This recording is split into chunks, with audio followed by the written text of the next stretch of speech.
Vivo একের পর এক ফোন লঞ্চ করে যাচ্ছে এবং তা থেকেই বোঝা যাচ্ছে তারা বাংলাদেশের লো বাজেট এবং হাই বাজেট ধরার জন্য একদম বদ্ধপরিকর। আর এবারের ওয়েপেন হিসেবে আছে Y91c, যার বাজার মূল্য ধরা হচ্ছে মাত্র 10,000 টাকার কিছু উপরে।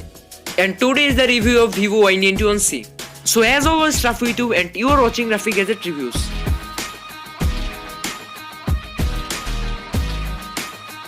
ভিভো এই মাসে দুটি ফোন লঞ্চ করেছে এবং এ থেকেই বোঝা যায় যে তারা বাংলাদেশের মোবাইল মার্কেটে কতটা জনপ্রিয়।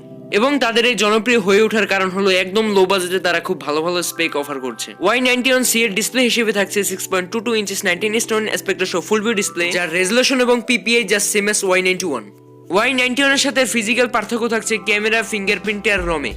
এবং Y91c বাজারে থাকা সবচেয়ে কম মূল্যের ফোন, যেটাতে ইউজ করা হয়েছে ডিউ ড্রপ নচ। আর এর মধ্যে শামিল রয়েছে স্যামসাং গ্যালাক্সি M10। এর ডিসপ্লের সেটিংসে থাকছে যথারীতি I protection mode, full screen mode, front style mode ইত্যাদি। প্রিভিয়াস মডেলগুলোর মতো এই ফোনটিকেও খুব ভালো স্লিম করা হয়েছে এবং এই ফোনটি এক হাতে ইউজ করা খুব টাফ। এর ইউজার ইন্টারফেস হিসেবে থাকছে Funtouch OS 4.5, যা based on Android 8.1 oreo। It is very customised, clean and optimised UI. এই ফোনটির দাম কম হলেও এখানে ইউজ করা হয়েছে 4030 mAh মিলিঅ্যাম্পিয়ারের একটি দানবাকার ব্যাটারি, যা চার্জ হবে মাইক্রো USB 2.0 দিয়ে এবং এটা চার্জ হতে সময় নেবে পাক্কা 2.5 ঘন্টার উপরে। এত বড় ব্যাটারি থাকা সত্ত্বেও এই ফোনের ওজন হলো মাত্র 163.5 গ্রাম এবং এটি একটি প্লাস্টিক বডি। সিকিউরিটি হিসেবে থাকছে এখানে ফেস আনলক অ্যান্ড আদার্স, কোনো প্রকার ফিঙ্গারপ্রিন্ট সেন্সর থাকছে না এখানে। এছাড়াও এর সেটিংসে থাকছে অনেক রকম মোড, সেটি হলো জোভি, do not disturb mode, motorbike mode, কিন্তু এবারে থাকছে না কোনো গেম মোড। এই ফোনে ব্যবহার করা যাবে নেভিগেশন কির বদলে গেস্টার বেস নেভিগেশন বার ইউজ করার সুবিধা। প্রথমে আমি মনে করেছিলাম এই সেটিংস হয়তো এখানে থাকবে না, কিন্তু পরে দেখলাম এটা Funtouch OS কর্তৃক একটা অপশন।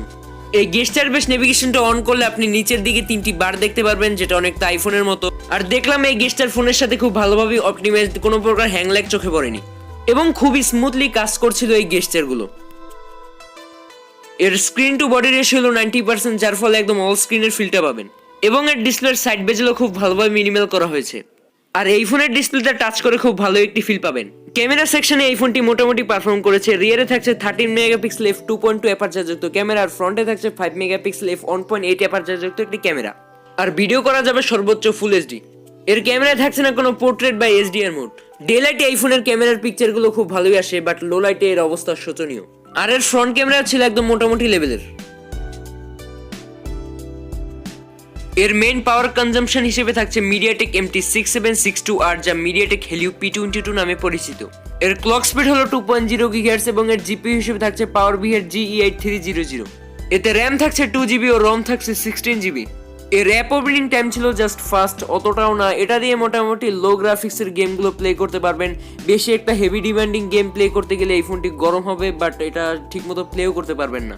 আর ডেইলি লাইফ ইউসেজে যেমন ফেসবুক, মেসেঞ্জার, ইউটিউবে তেমন কোনো একটা প্যারা দিবে না। আর চেষ্টা করবেন এর র্যামটা যাতে ফাঁকা থাকে। এই ফোনটি বাজারে 3টি কালারে অ্যাভেলেবল, যেটি হলো black, red and ocean blue. এই ফোনের notch design just same S previous series. Hi guys, smartphone নিয়ে এখন কম্পিটিশন একেবারে তুঙ্গে। সব ফোন ম্যানুফ্যাকচারার চেষ্টা করে সবচেয়ে কম বাজেটে সবচেয়ে বেশি ফিচার দেওয়ার, এবং এক্ষেত্রে এই Vivo Y91c একটি ভালো চয়েস। এর বাজার মূল্য ধরা হয়েছে মাত্র 10,990 টাকা এবং এর নিয়ারলি কম্পিটিটর হলো স্যামসাং গ্যালাক্সি M10, যারও বাজার মূল্য ধরা হয়েছে 10,990 টাকা। কিন্তু এখানে একটি কথা থাকছে যে স্যামসাং গ্যালাক্সি M10 শোরুমে পাওয়া যাচ্ছে না, সেটা শুধু অনলাইনের জন্যই অ্যাভেলেবল। কিন্তু এই Vivo Y91c এটা শোরুমে পাওয়া যাচ্ছে, যার ক্রেতারা গেলে খুব সহজে পেয়ে যাবে। বাংলাদেশের মানুষ এই অনলাইনের উপর ভরসা করতে পারছে না এবং আমি নিজেও ভরসা করতে পারি। যখন কেউ একটা ফোন অনলাইনে অর্ডার করে সেটা আসতে অনেকদিন সময় নেয়। বাংলাদেশে যে অনলাইন শপগুলো রয়েছে সেটা অতটা ট্রাস্ট নেওয়া এবং তারা ডেলিভারি অনেক সময় করে, এবং এক্ষেত্রে বাংলাদেশের মানুষ এই অনলাইন মার্কেটের উপর ভরসা করতে পারছে না। তাদের একমাত্র ভরসা হলো মোবাইলের শোরুম। তো শোরুমে যেহেতু স্যামসাং গ্যালাক্সি M10 পাওয়া যাচ্ছে না এবং স্মার্টফোনের দৌড়ে এই বাজেটে সবচেয়ে এগিয়ে থাকবে Vivo Y91c। এবং বিগত ভিভো ফোন লঞ্চ হয়েছে এই ওয়াটারপ্রুফ ডিজাইন সমৃদ্ধ বা নচ ডিসপ্লে, এবং এই ফোনগুলোই ভিভোকে সর্বোচ্চ উচ্চতায় পৌঁছে দিয়েছে বাংলাদেশে। এক্ষেত্রে সবচেয়ে বেশি উপকৃত হচ্ছে আমরা ক্রেতারাই। বিশ্বের বড় বড় মোবাইল নির্মাতা যেমন স্যামসাং, ভিভো, এরাই যদি এইরকম প্রাইস থেকে এরকম কিছু ফোন লঞ্চ করে থাকে, তাহলে এটা আমাদের ক্রেতাদের জন্য সৌভাগ্যস্বরূপ। সো আজকের মতো এইটুকুই। এরকম কিছু এক্সাইটিং গ্যাজেট রিভিউ পেতে আমার চ্যানেলকে সাবস্ক্রাইব করবেন এবং পাশে থাকা বেল আইকনটি ক্লিক করবেন। এবং আজকের মতো রাফি আমি বিদায় নিচ্ছি। সবাই ভালো থাকবেন, দেখা হবে পরের কোনো রিভিউতে।